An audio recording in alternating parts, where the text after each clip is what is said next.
Boa tarde, amigo. Aqui eu falo Matheus Tibúrcio, do canal Siquet Num.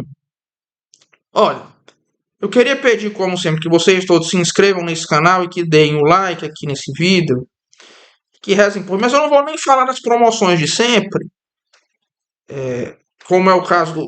Inclusive agora eu sou afiliado da SEDET, mas no vídeo de amanhã eu explico isso tudo.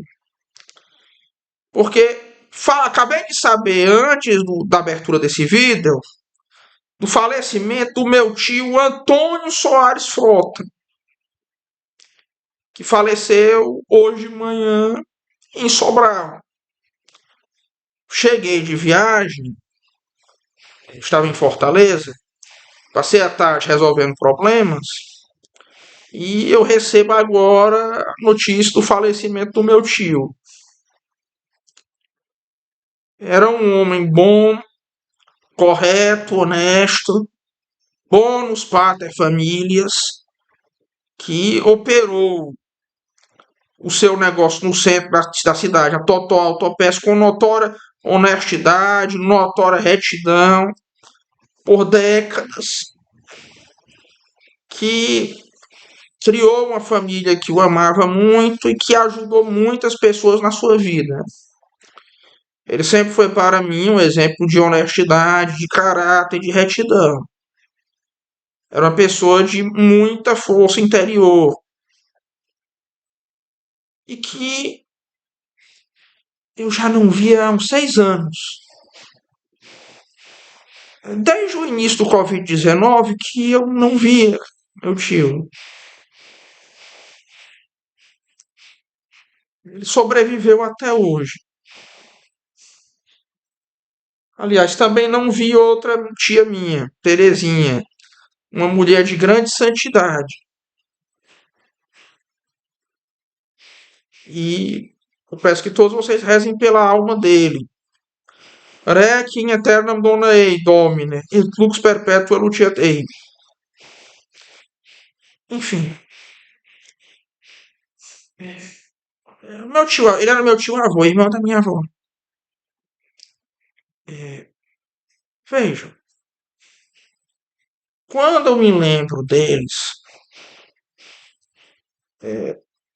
meu pai, eu nasci quando meu pai já tinha uma certa idade.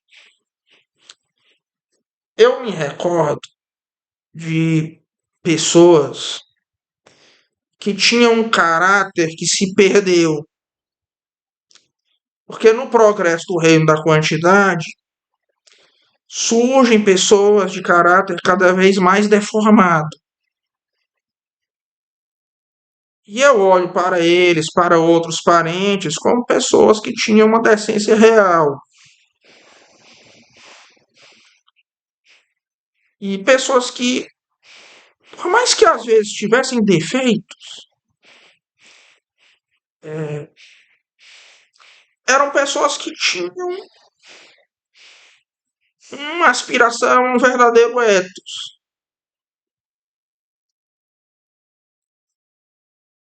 Agora, hoje, eram pessoas que não falharam no dever de piedade. Eram pessoas de real piedade. A Eusébia deles era real. Em contrapartida, hoje nós vemos que piedade é algo cada vez mais enfraquecido e cada vez mais degenerado. Hoje, vejam, nós sabemos que o Brasil vive uma situação jurídica incerta. Eu me recordei de algo que aconteceu há cerca de 3 anos atrás. Que o padre Paulo Ricardo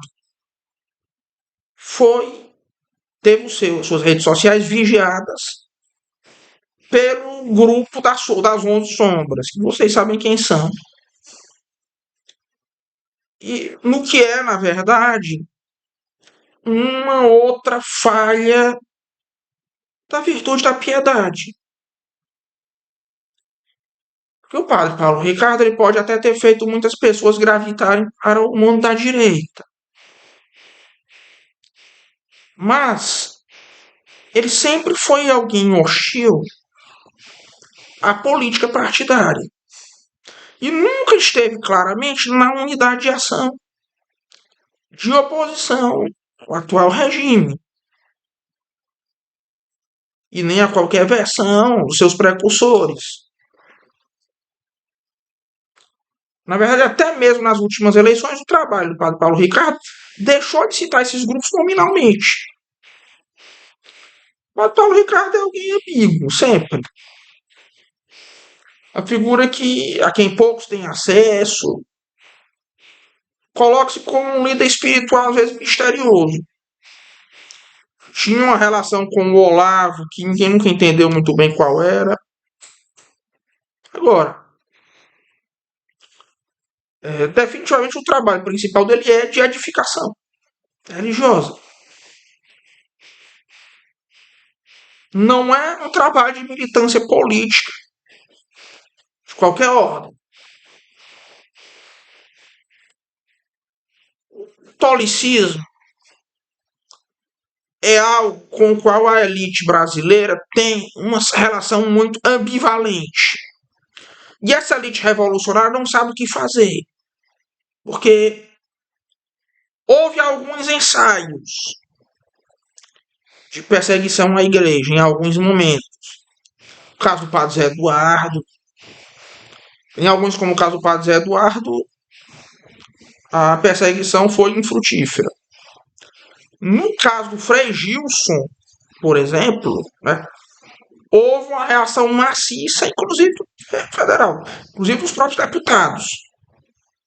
A própria Câmara dos Deputados foi muito hostil ao evento. A CCJ imediatamente emitiu um parecer contra a perseguição ao Frei Gilson, que foi promovida pela Big Tech, diga-se de passagem, não foi nem pelo próprio governo. Você vê que nessa época a Big Tech também estava muito claramente ligada à mesma unidade de ação no Brasil. Isso mudou depois dessa guinada misteriosa da Big Tech mundial para a direita, que é algo que ainda sobre o qual é algo para o qual ainda não se tem muita informação. Não se tem muita informação de como aconteceu esse processo. É um processo que é meio obscuro, que é meio misterioso. Mas houve esse ensaio. Inclusive o padre Paulo Ricardo, que é um padre que tem pouquíssima ligação política, a um ponto de que ele, às vezes, parece até alguém um tanto enigmático. Às vezes o padre Paulo Ricardo parece até ser alguém enigmático. Conheço pouca gente que o conheceu, e eu tenho muitos contatos. Entretanto, nesse momento há alguma luta acontecendo e há algum espírito de inconformismo. Nesse momento, alguma inconformidade é sempre uma boa nova. O padre Paulo Ricardo é alguém que, diga-se de passagem, é mais inteligente do que se pensa. Os textos escritos por ele têm um nível, às vezes, muito alto, verdade seja dita. Mais do que as pessoas normalmente pensariam. Mas qualquer vigilância era uma coisa que é desmedida e serve como exemplo do que é o atual regime, porque o padre Paulo Ricardo nem pregou explicitamente contra o PT. As críticas que ele fez ao PT foram em tom muito elíptico. Então é fundamentalmente isso. Rezem por mim e pelo meu tio.